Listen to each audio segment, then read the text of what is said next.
Hi, I'm Doug Keck, and this is a special Ewtn bookmark.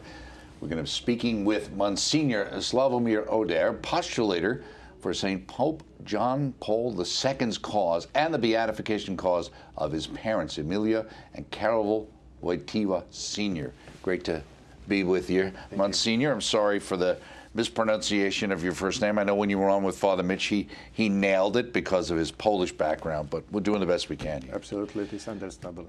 Now, you're not on this show to talk necessarily about a book, but you did actually co-authored a book about 8 years ago entitled John Paul II, the Saint Who Conquered the Heart of the Word, right? Yes, that's true. It was the second book. The first one was published with after the beatification, practically, and was the presentation of the sainthood of John Paul II. It was entitled "Why He Was a Saint." So this book you're talking about was written as an presentation of my experience during the process of canonization. It means between beatification and canonization. And it was a very particular moment of the work of the postulator, because I have a lot of relations with people.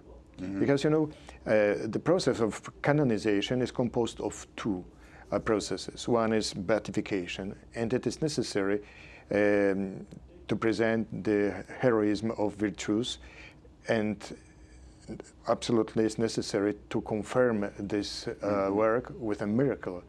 But for canonization, it is necessary to obtain another miracle. So and this would be a miracle that would happen after the after the beatification. Right. And this book was written just after the beatification in the preparation of canonization. And in this period, my work as a postulator is just to take contact with persons, because it is people of God that can praying obtain the miracle. Right. And it happened. The first book treated just life and virtues of John Paul II. In the second book, it is we present with Valentina Lasraki practically the way of perception of John Paul II in the eye of people who talk about their experience of graces that they obtained by the intercession of John Paul II. Now, in this book, and just as a general purpose, what was the actual miracle that was used for the canonization? Well, it was a very beautiful miracle. You know, normally in the process of beatification and then canonization, it happened that you can work over the virtues, and then you must wait years for the miracle. In this case, the miracle for the beatification occurred practically at the beginning of this process, 1 month after the death of John Paul II. And what was healing from the Parkinson disease that obtained Sister Simone Mary-Pierre in Marseille, in France. Okay. But the miracle for the canonization happened exactly in the moment of the beatification. When Really? the Pope, yes, it was something incredible. When the Pope Benedict pronounced the formula of beatification in Costa Rica, following by television, Floribet Mora Diaz, a woman of Costa Rica, Costa Rican woman, who had the problem with aneurysms, cerebral aneurysm, yes? Well, she felt be healed exactly at that moment. It is incredible. So I must say that in this process, I work according to the invitation of Pope Benedict, who at the beginning of the process said, "You must work well, but very quickly." Well, it is what was something that pushed me in this process. Why do you think he said quickly? Because I am sure that he was convinced of the sainthood of John Paul II. Mm-hmm. You know, during the process, I went to know that before the conclave, who elected him as Pope, there was an initiative of a group of cardinals leading by one of the cardinals that promote a petition to the successor of John Paul II to promote immediately the process. And one of the signatories of this process, of this petition, was Cardinal Ratzinger, you know. So after the process, after his election, he was really a great sponsor of this process. He gave the dispensation for the waiting for 5 years before the beginning of the process. It is usual. Right. Of course, Pope Benedict was not able to be a witness in this process because he was a pope. So he was, well, it was very hard to have, practically impossible to have his witnesses. But every year, in the anniversary of the death of John Paul II, he used to celebrate the Holy Mass in the Piazza San Peter. And all his homilies were really beautiful witnesses of somebody who lived nearby the sand, you know. I know that between Pope John Paul II and Cardinal Ratzinger, there was really a friendship. Right, a bond there. Right? Yes, they collaborate very strictly, and there were great understanding and great collaboration, and the same way of the same vision of the church. So it was a fantastic team in the leading of the church, you know. So I think that these words, you must work quickly, it means it was something that he heard in his heart, just as necessary to give the testimony to the truth about the life of John Paul II. Now, you're from Poland. Yes, I am. So how well, or did you know John Paul II when he was alive? When he was elected as Pope, I was 18. Okay. Of course, I knew him, but, well, at that time, the first person who you were talking about the Catholic Church in Poland was Cardinal Wyszyński, of course. Right. He was We ran a great documentary on him. Yes, a great leader. And Catholicism in Poland, it means Cardinal Wyszyński. I knew Cardinal Wojtyla because he wrote a book about love and responsibility. And I had the opportunity to read it. It was not very easy. But that's what I've heard. It's very tough. Yes. So I knew him in this way. And well, it is one paradox in my life that when he was elected Pope, I was just 18. I was thinking about my future and my vocation, and I was thinking about entering in the seminary. But, well, just the election made me stop in this path, you know. The enthusiasm that we were living in Poland at that day was so great that I really felt fear if what I was doing was the effect of this enthusiasm, or really my desire to respond to the God calling. Right. So I decided to enter to university, to study at university. And, well, but the Lord found his way to arrive to my heart and say, no, you must be mine. This is way. So I entered to seminary, and after 2 years of my preparation in seminary in Poland, my bishop sent me to Rome to continue my studies at the seminary of Rome. And I remember this period very nice, as a very nice, important period of my life. Not only because it was the something beautiful for my preparation to my priesthood, but also because staying in Rome and the seminary, it was possible to meet Pope several times. So I could meet him, I could celebrate the Mass with him.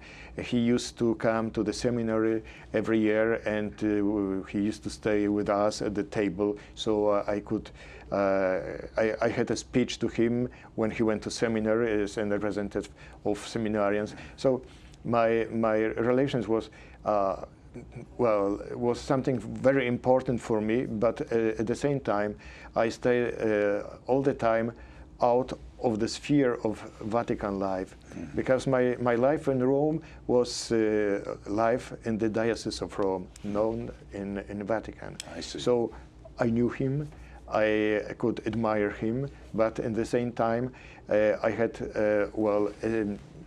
healthy distance to this reality. Right. I was going to ask you, so from your interactions with him and then researching him as the postulator, what was the most surprising thing you found in the testimonies of the people that you interviewed?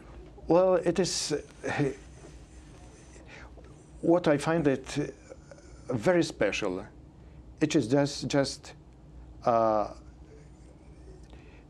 naturality in his life. You know, maybe somebody would think about the Pope, he was a visionary, he had some mystical experience or something like this. That's true, he was a man of the prayer and really mystic, but mystic in the sense that he was living in the front of God, you know. Lord was always present in his life. But what was something beautiful and makes me feel him very, very near to my life was the simplicity of his life, naturality of his everyday living. For me, this process led me to know John Paul II as a priest. It was something that his identity was just a priesthood, not to be pope or bishop. He was a priest, and everything was added in his life was added and reaching with his priesthood, but in his heart, he was a priest. I remember during one meeting with Pope in the seminary. It was very nice because he stayed with us like a father with Hans, and it was possible to talk with him also, to make him question and so on. And I remember one of my friends asked him, "Holy Father, it must be so hard to be a vicar of Christ, no?" And he said, "Well, it would be practically impossible to live without fear if I would not celebrate every day the Holy Mass in persona Christi, as alter Christus." It means just a priest. And he lived his life just a priest. And it was something beautiful. It was the aspect of his spirituality that was for me so important, because, well, I said, oh, it is possible to be a priest. It is possible to be a saint priest. You know, I think that it's much more simply to be a holy priest than Holy Father, Holy Pope, you know. But he was able to do it just because he was a really priest. So how were you selected to be the postulator for him, and was he the first cause you had ever worked on? Well, from time to time, I ask me how it was possible. Why me? You know, in Rome there is a beautiful church, San Luigi dei Francesi, in the center of Rome, with a beautiful picture,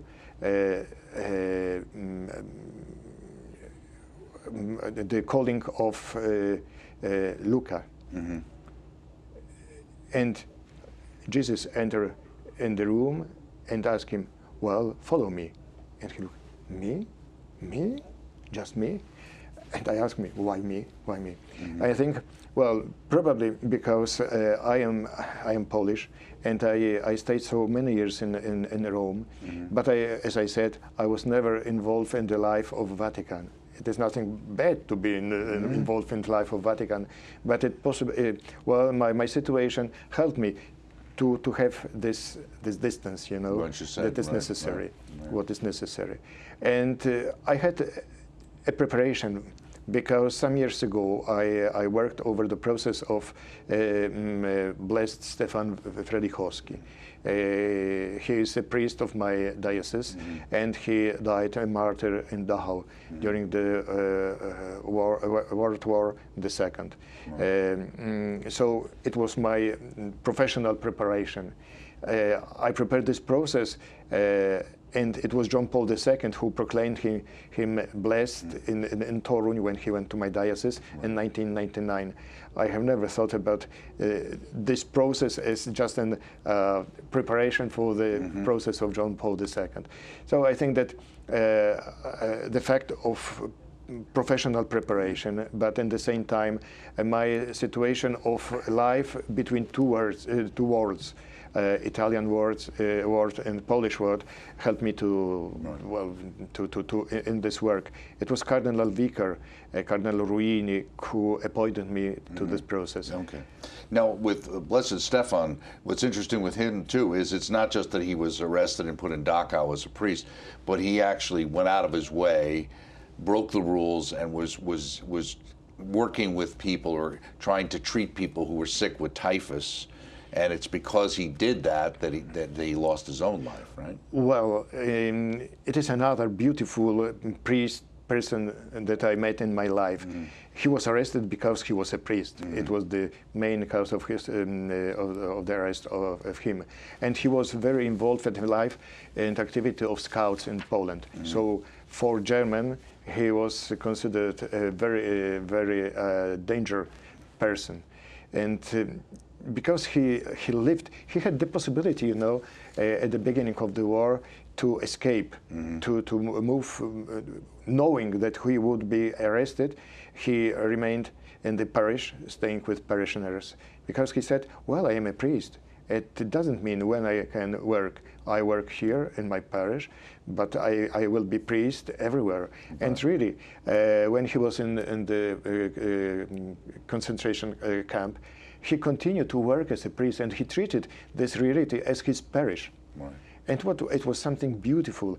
He continued to work as priest. It was impossible, for example, to organize the religious life, praying and so on. But he did it. He did it. He was able, and it is something amazing in these conditions, to organize also holy masses. He celebrated the masses. And for many of these prisoners, it was the last Holy Communion that they received from his hands. And when the war was going to the end... Yeah, it wasn't that far from the end. No, absolutely. Would have been liberated, actually, fairly soon. Yes, yes. Well, in the camp was the epidemic of typhus. And he decided to go there just as the priest, with absolution, with consolation. Comfort the people. Stay with them. Right. And well, he died in this way. It was because he was very, very weak, because of the persecution that he was subject. But really, he probably would survive, but he decided in this way. But sometimes when one is trying to move with a cause that has great merit and great holiness to it, there are roadblocks put in the way, you know, in a sense, that don't want to see this process because it'll have a positive impact on the people in the church. Yes, of course, because, you know, the process of beatification, it is something that, well, we can say have the exemplar character. What does it mean? We all are called to sainthood. And as John Paul II repeated, and also Pope Francis repeats very often, there is a lot of sainthood spirit in the world. Right. But the saints who are appointed by the Church as an example has two roles, yes, goals, yes. Mm-hmm. One, be an intercessor, and the second, be an example of light. Right, of light. absolutely. So not every man who maybe swears to be saint, or better, who is saint, because what we do here on the earth, it is not that we constitute sainthood or saint. We just prove that somebody was saint. Right. Now, obviously, I'm assuming to some degree, because of the success and the work you did on St. John Paul II, that you're now involved with the cause related to his parents. How did that come about? Well, the process was promoted by, especially by Cardinal Dziwisz. I think that he feel it just a part of heritage that he received from the Pope, from John Paul II. You know, the Pope was very discreet and delicate in this matter, but we know that he appreciated his parents very much, especially his father. So during the life of John Paul II, absolutely it was impossible to promote this process. It would be something very strange. But the way of life of John Paul II and the way in which he expressed about his parents probably led Cardinal Dziwisz to understand the beautiful life of this spouses. So after the death of the Pope, he invited me, probably because I just know the life of John Paul II, and I'm inside the life of the family of Wojtyla. He asked me to lead also this process as the postulator. And I am very grateful because it is something really beautiful. You know, I could just touch with my hand, I can touch with my hand, the truth that was expressed by the Pope during the Mass of the Canonization of Queen Kinga in Poland in 1999, when he was talking about the sainthood in family. He said that the saints do not pass, they remain with us, and they live from the sainthood, from the sainthood of other persons, and they thirst for sainthood. And I think, well, the example of the family of Wojtyla, it is just the illustration of this verse. They are still alive in the memory of many persons. And this family was something that was the nutrition, spiritual nutrition, and the earth in which the sainthood of John Paul II was grow up. And I think that, well, the example of the Holy Family, all Holy Family, can be an example that just confirm that saints throw for sainthood, you know. Now knowing the parents of John Paul II a little better, because we are still at the beginning of the process. At the beginning, well, we are collecting the witnesses of this process, in this process, but entering in their life. I can see that not only parents of John Paul II lived their life in a very saint way, but there is a brother of John Paul II, Edmund.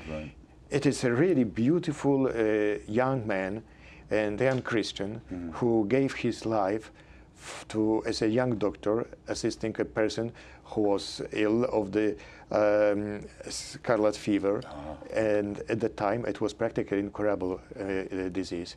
So he stayed with this person and offered his life, carrying this person. So I think that also Edmund is a person that will have his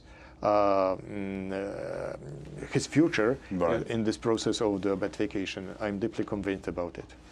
Just before we go, I'm just wondering, and listening to you talk about John Paul II and his experience and what came out of his family and that idea. Do you have a sense with the importance of the family to a Christian life, a Catholic life, and the reason why the family seems to be under so much attack today? Yes, absolutely. I think that it is very important for the Church just to to present a family, like a path for the Church and an environment in which the sainthood can be matured and can be lived.